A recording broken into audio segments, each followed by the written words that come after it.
find somebody that you like their style, take their advice, you know, try to get a good piece of artwork.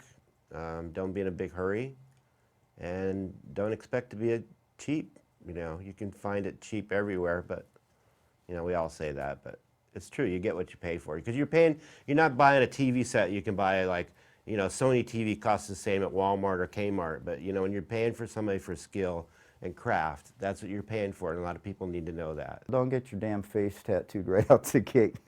I have kids coming in wanting their faces tattooed, and they don't even have a tattoo yet. It's just, listen to the older people. They'll guide you, and then you'll be happy. Find somebody you can relate to is very important in getting tattooed. I think it might be one of the most important things. Find somebody you like, somebody you want to spend time with, somebody you respect as an artist, as a person, maybe even more as a person, because I think that you carry that person's energy in your tattoo. And no matter how good that tattooer is, if he's a dickhead, that's in your tattoo. And you're going to think about that every time you look at it. You're going to remember that part of him or her. Research every shop in your area. Go to every tattoo shop before you decide on one. Look at every one of them. Look at every portfolio. Don't go around checking price at tattoo shops. Check portfolios, check sterilization, check cleanliness, check the attitude of the tattoo artist in the shop, and especially the attitude of the artist that's going to do your tattoo. Meet the artist. That artist is going to transmit their energy to you. You know, I know a lot of people who have really mediocre tattoos, but they got it under a great circumstance, and they love that tattoo. And then I know a lot of people who have really stellar work from somebody that they didn't have a connection with, and they don't like that tattoo.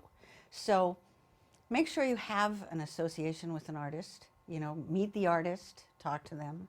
Some young artists don't realize that, and a lot of collectors don't realize that. The tattoo is not going to look like it looks the first day. And it shouldn't.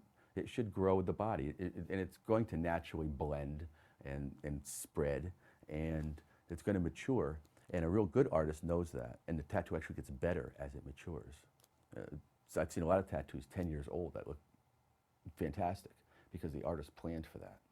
You know, I really try to get a feel of what that person wants the end result to be. If they come in and they say, hey, I want to do my arm, and I'm thinking about doing this later, well, I want to sit down and talk to you about, hey, what do you visualize as your collection of body art to be in the end?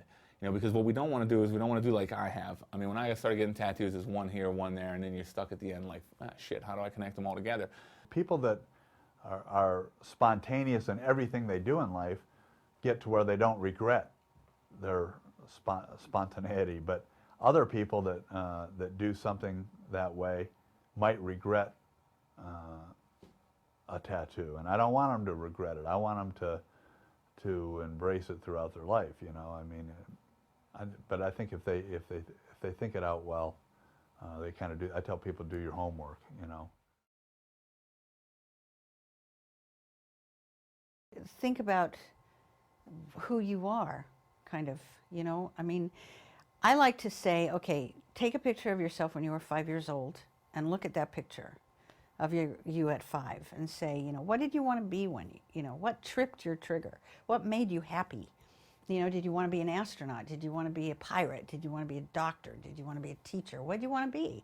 And what's important to you? Look at a thesaurus and look at family, you know, like words like family, security, adventure, you know, freedom. Look at those words. Match those up with those childhood dreams, because that kid is still inside of you. That kid is who you are, at essence. And then we can find an artist who can translate those things into an image for you that will be something you can look at and say, that's who I am. The other thing is to check out the person's portfolio and see what you like in that portfolio, and make sure it's that person's portfolio. There's a lot of thieves out there stealing shit off the internet. And you know, make sure you don't have to jump into that real crazy like, and definitely stay away from people that are friends of friends that a brother learned in prison or something. It's just not safe, and you're not going to be happy. You're going to end up paying twice to get it covered up. Don't be as stupid as me. Don't tattoo your hands. Don't tattoo your neck. I done that, but I got these already over 20 years. Even that was done in 92, so that's already a long time ago as well. But if I could do it over, I wouldn't have none of that, because every airport I come in, it's like, hey, you. Now I shave my head, you watch. Hey, you. And I'm looking. No, you. You. No. Yeah, why? No, you got tattoos. Hey, give me your back. You know.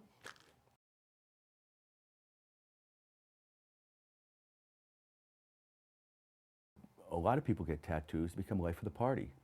I've seen so many wallflowers become whatever you want, princesses overnight, because I see it all the time. There's some normal-looking girl, all kind of shy, and she's the shy one, and no boyfriend, and oh, poor girl, and then all of a sudden she gets that little tattoo, and she's the life of the party. Holy cow, people are talking to me. And then everyone's heard that story, so what do? You get another tattoo, so you have another story for another 2-3 months to talk about. And it just grows from there, and then their whole persona becomes their tattoo. Tattooing adds to life. It's not your life, except for those people who have committed themselves to the industry, like any industry. But just because, I don't know, you have a fantasy to be a doctor doesn't mean you go out and buy a Porsche and wear a white coat all the time. It's just, I think, you know what I'm saying, you have to be true to yourself. First of all, I would tell you probably not to get a tattoo. Yeah, but I do that. I do that. If you don't have a tattoo, I will ask you, you sure you want to get a tattoo? First of all, I don't want to be charged that we had a tendency in the past was I got a tattoo and it was, oh, I was drunk. Like we transfer the blame onto someone else that it was their fault that you got the tattoo. Do it sober, and if you do it, I think that you should think about it. I honestly think you should probably not do it off the cuff, although that 80% of people that get tattooed do it at the spur of the moment. I think that it's something that should be thought well out. But once you get it, they're like Fritos potato chips. You just can't have one.